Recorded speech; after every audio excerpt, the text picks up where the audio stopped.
Welcome to this quick tutorial on how to use the TenUp Analyzer platform. Today, we'll walk you through the simple steps to get started with decentralized trading analysis.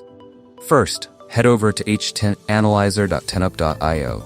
Once you're here, you'll need to connect your Web3 wallet to get started. You can connect either through MetaMask or WalletConnect, depending on your wallet setup.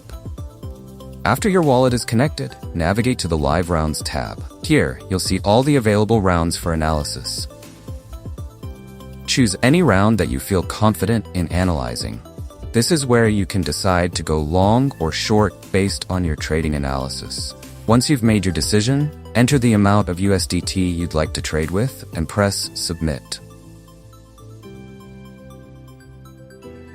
After confirming the transaction, the platform will handle the rest. Once your transaction is confirmed on-chain, you can view the status of your trade. To track your trading activity, visit the User Round History tab. Here, you can view the status of your trades and how they're performing.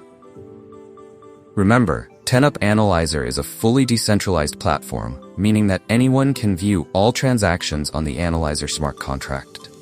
This ensures full transparency and security for all users.